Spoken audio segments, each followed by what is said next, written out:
अल्हम्दुलिल्लाहि रब्बिल आलमीन वस्सलातु वस्सलामु अला मन काना नबिय्यन व आदमु बैनल माइ वत्तीन वस्सलातु वस्सलामु अला इमामल मशरिक़ैन व इमामल मग़रिबैन अम्मा बाद फ़क़द क़ाल अल्लाहु तबारक व तआला फ़िल क़ुरानिल मजीद वल फ़ुरक़ानिल हमीद फ़अऊज़ु बिल्लाहि मिनश शैतानिर रजीम बिस्मिल्लाहिर रहमानिर रहीम सिबक़तल्लाह व मन अहसनु मिनल्लाहि सबक़ा सिबग़ा सदक़ल्लाहुल अज़ीम व सदक़ रसूलुहुन नबियुल करीम व नहनु अला ज़ालिका लमिनश शाहिदीन व शाकिरीन व ज़ाकिरीन वल मुज़िरीन वल्हम्दुलिल्लाहि रब्बिल आलमीन।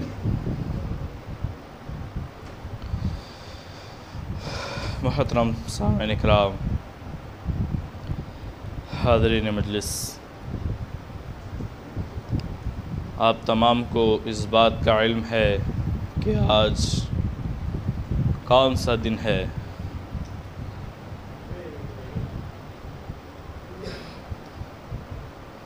चुनांचा इस दिन की हम तमाम को वाक़िफ़ियत है कि आज कौन सा दिन है। बेशक आज वो दिन है जिस दिन बंदगी मियाँ शाइख़ मीर सिद्दीक़ विलायत हामिल बार अमानत के ताल्लुक़ से कहा गया था कि अगर इस दिन तमाम दुनिया की ताकत आपके मुकाबिल आ जाए वो पाश पाश होकर लौटेगी। आज का दिन वो दिन है कि दुनिया के सुपर पावर भी अगर आपके सामने आ जाएं तो वो चुकना चूर होकर वापस जाएंगे। चुनांचे आज गंजे शहदा का दिन है, जब वो जालिम बंदगी मियाँ से शिकस्त खाकर भाग रहे थे तो उन्होंने दायरे में चंद निहत्ते महदवियों को देखा और उन पर उन लोगों ने हल्ला बोल दिया और वो मासूम मुफलिस बेचारे अशख़ास शहीद हो गए। लेकिन एक काबिल गौर बात मैं आपके सामने ये बतलाता चलूँ, मेरी नज़रों में वो अशख़ास मासूम मुफलिस कमज़ोर नातवा हरगिज़ नहीं थे। वो मासूम मुफलिस कमज़ोर नातवा किस वजह से बने? उनके कमज़ोर मुफलिस नातवा होने की वजह यह थी कि उन्हें उनके मुर्शिद का हुक्म दिया गया था कि इस लकीर के बाहर न जाए, वरना उन लोगों में भी वो जज्बा मौजूद था, उन लोगों में भी वो ईमानी हरारत मौजूद थी कि वो निहत्ते अशख़ास उन दलिंदरों का सत्यानाश फरमा देते थे। उन लोगों की ईमानी हरारत ऐसी थी कि उन तमाम तर लोगों को खाक और खून में मिला देते थे। लेकिन उनकी नज़रों में एक ही चीज़ थी, उनके पीर ने उनसे कहा था कि इस लकीर के बाहर ना जाएं, इस लकीर के बाहर ना जाएं, इस लकीर के बाहर ना जाएं। इस जुमले को याद रखने की ज़रूरत है।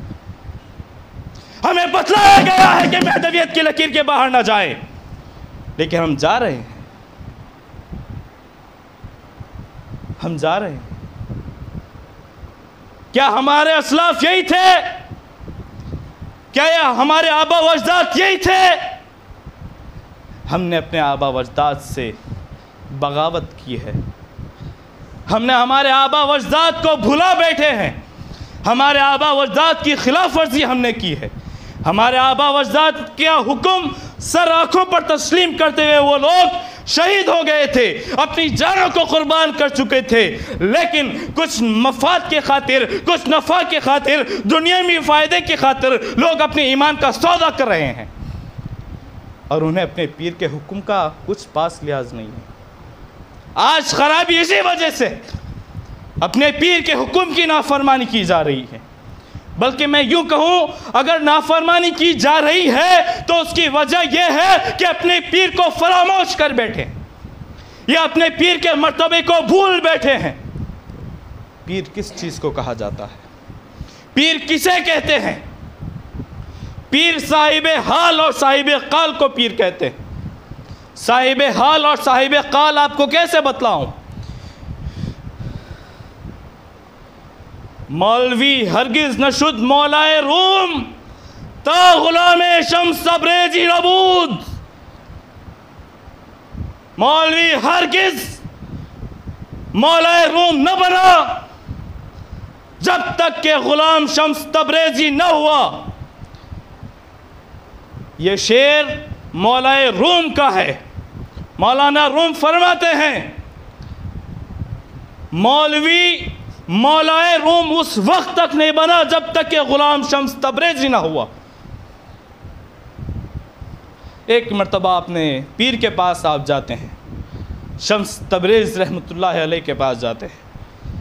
वो दरिया के किनारे बच्चों को दर्स व तदरीस किया करते थे, उनसे बातचीत कर रहे थे। चुनांचे आपने एक बहुत ही कीमती किताब का नुस्खा अपने पीर को पेश किया। पीर को पेश किया, पीर ने पूछा, ये चीज़ ये क्या है? उन्होंने कहा कि ये किताब है। उसको लिया और पानी में डाल लिया। ये चीज़ फिर पूछा, ये क्या है? चूँकि पहले के ज़माने में फ़ोटोकॉपी ज़ेरॉक्स वगैरह नहीं हुआ करते थे, चुनांचे एक ही नुस्खा हुआ करता था जो बहुत ही कीमती हुआ करता था। बहुत मुश्किलों से एक किताब लिखी जाती है। उन्होंने उस किताब को लिखकर अपने पीर को पेश किया था। चुनांचे वो नुस्खा पीर ने पानी में डाल दिया। हज़रत हैरान रह गए और परेशान थे और पूछा, ये चीज़ ये क्या है? तो उन्होंने कहा, मुझे नहीं मालूम। फिर पीर ने कहा, ये कालस्त। पीर ने फरमाया, ये काल है।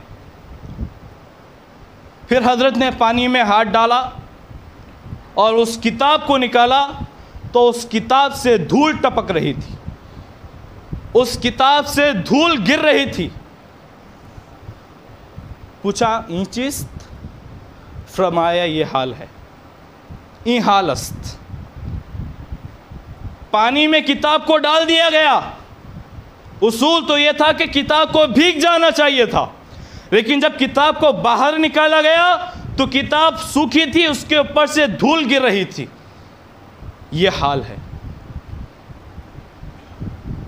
मुर्शिदीन का ये मकाम हुआ करता है।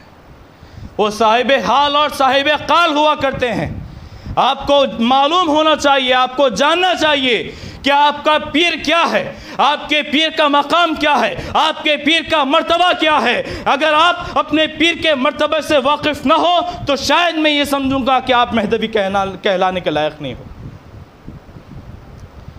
पीर का मकाम, पीर का मर्तबा, पीर की अज़मत आज हम फरामोश कर बैठे हैं। इसी वजह से आज हम खसारे में हैं।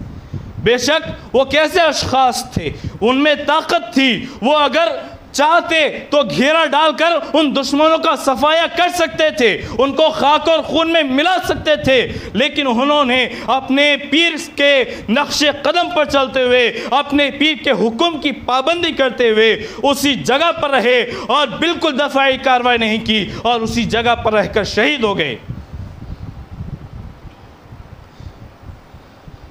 जो लोग महदवियत से इन्हिराफ करते हैं, मैं उनसे कहना चाहता हूँ, ए बेवकूफ़ो, तुमने महदवियत को समझा ही नहीं है। महदवियत किस चीज़ का नाम है, आप इस बात से वाकिफ़ नहीं हो। आपने महदवियत की गहराई को नहीं देखा है। आप महदवियत की गहराई को देखना चाहते हैं। एक छोटी सी मिसाल मैं आपके सामने पेश करता हूँ। सलाम को जब फेरा जाता है, तस्बीह के बाद जब सलाम फेरा जाता है, उसमें क्या कहा जाता है? क्या आप लोग इस बात से वाकिफ़ हैं? जो लोग महदवियत से इन्हिराफ कर चुके हैं, अगर वो इस बात को जान जाएं तो वो पलट कर वापस आ जाएंगे। जब सलाम फेरा जाता है उस वक्त ये कहा जाता है सलामुन अला नूहिन आलमीन, सलामुन मूसा व हारून, सलामुन यासीन, सलामुन इब्राहीम, सलामुन हत्ता मतलउल फज्र। इन तमाम बुजुर्गान दीन से, इन तमाम अंबिया का नाम लेकर उनसे आपकी सलामती की दुआ की जाती है, उनका वसीला लेकर लोगों की सलामती की दुआ की जाती है और ये कहा जाता है अस्सलामु अलैकुम रहमतुल्लाहि व बरकातुहू। इंसान जब सुबह को बेदार होता है तो अपने मुर्शिद के पास जाता है और मुर्शिद से अपनी सलामती की दुआ करवाता है, और जब वो वापस आता है और वापस आकर ये कहता है ए मुर्शिद, आपने मेरे ईमान की सलामती की दुआ की लियो, लो मैं आपको कहता हूँ आमन्ना व सदक़ना, आपने मेरी सलामती की दुआ की, लो मैं आपके सामने पेश करता हूँ कुरान वल महदी इमामुना आमन्ना व सदक़ना। ये महतवियत है मेरे भाइयों, इसको समझने की ज़रूरत है। इसकी गहराई इतनी है कि हम समझ नहीं सकते। बस हमें चाहिए कि ये बहुत बड़ी चीज़ है, ये समझकर हमें इसकी तस्दीक करनी चाहिए और हमें अपने पैरों को मजबूती से इस महदवियत में गाड़े रखना चाहिए। क्यों? क्योंकि हमारे आबा व अजदाद भी इसी दीन पर कायम थे। महदवियत की गहराई को कोई नहीं समझ सकता। आपको चाहिए कि आप महदवियत की गहराई को समझें और इस बात को और इस ईमान को जैसा आपने अपने दिलों में मौजूदन किया है, इस ईमान की जो बुलंदी है, इस ईमान की जो दीवारें हैं, जिस तरीके से आपके दिलों में मजबूती से ठहरी हुई है, मैं ये चाहता हूँ कि आपकी औलादों में भी इस दीवार को मुस्तहकम तरीके से ठहराया जाए।